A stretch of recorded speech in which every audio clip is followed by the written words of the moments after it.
Nous sommes avec Clément Le Saffre, notre gamer. Bonjour Clément. Bonjour Philippe, bonjour tout le monde. Vous êtes par téléphone, vous êtes devant votre console de jeu, où êtes-vous ? Alors ma console est éteinte pour le moment, mais elle va pas tarder à être allumée. Ouais. Alors il faut le dire, même les jeux vidéo n'échappent pas au coronavirus. En particulier le jeu que vous avez dégoté et que vous nous présentez ce matin, pas du tout politiquement correct. Non, mais vous avez peut-être déjà eu un Philippe ou chez vous à la maison, quand arrive la Coupe du Monde de foot, vous avez soudain envie d'une petite partie de FIFA, hein, même si vous aviez délaissé le jeu depuis un petit moment. Eh bien, ce phénomène de mimétisme, il semblerait qu'il s'applique aussi aux épidémies. Oui, c'est pas banal, puisque depuis l'apparition du coronavirus, un jeu cartonne, ça s'appelle Plague Inc. Plague comme la peste, et Inc. c'est le sigle pour désigner les grosses entreprises anglaises. En gros, Plague Inc. c'est donc un simulateur d'épidémie. Et ces gens sont des grands malades à tous les sens du terme. Un simulateur d'épidémie, comment ça fonctionne ?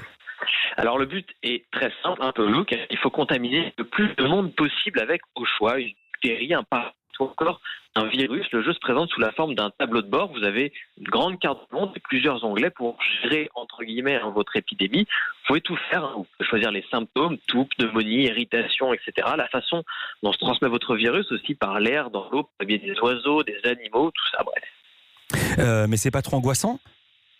Alors c'est un petit peu temps quand même, mais au fond, pas plus que Contagion. Vous savez, le film de Steven Soderbergh qui fait un tabac en ce Exactement, moment. on en parle beaucoup de Contagion, exactement. Voilà, et c'est un peu le même principe. C'est sûr que le but du jeu, à savoir tuer un maximum de gens avant que les scientifiques mettent au point un remède, est pas forcément très réjouissant en ce moment. Mais pour autant, Plague Inc. est un jeu qui est très instructif. Il est utilisé par des professeurs pour illustrer la propagation des virus devant leurs élèves, à tel point que son créateur, qui est un Américain, a donné en 2014 une conférence devant des chercheurs de l'Agence de santé publique américaine. Il a été salué par cette même agence pour sa façon, entre guillemets, originale et non traditionnelle d'informer le grand public sur les virus. Et donc les gens jouent beaucoup à ce jeu en ce moment ? Et plus que jamais, le jeu, il est pas récent. Pourtant, Plague Inc. est sorti en 2012, mais depuis que le coronavirus a envahi nos vies, il revient en force. Les gens le téléchargent énormément et ça donne des idées à certains, par exemple, ces youtubeurs.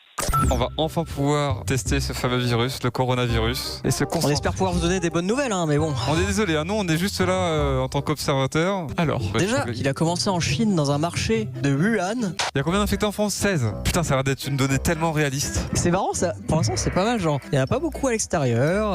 La Chine, ils sont grave dans la merde. Ils sont foutus, la Chine. Augmentons sa transmission. Ouais, vas-y. Par l'eau.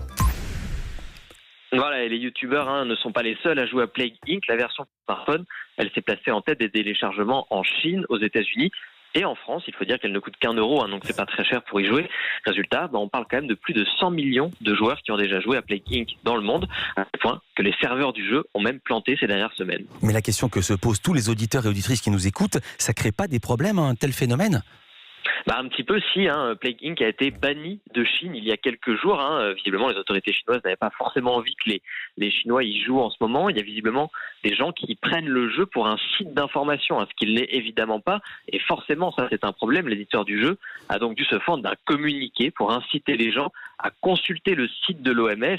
Plague Inc. reste un jeu, certes sympathique et intéressant. Vraiment, au demeurant, c'est très intéressant d'y jouer, mais il faut y jouer intelligemment. Et puis j'en profite pour dire qu'il y a aussi des jeux qui nous montrent l'inverse, des jeux où il faut lutter contre la pandémie, il faut lutter du point de vue de l'armée ou des autorités sanitaires pour éviter que les virus se développent. Donc il y a vraiment toutes les facettes des virus qui sont disponibles dans les jeux vidéo. D'accord, merci beaucoup Clément Le Saffre. Juste une toute petite question Clément, est-ce que les éditeurs de jeux proposent un mode gratuit à l'occasion du coronavirus de la même manière que Canal+ passe en gratuit et OCS si on a une plateforme, si on est sur une box Orange, est-ce qu'il y a la même chose ou pas encore ?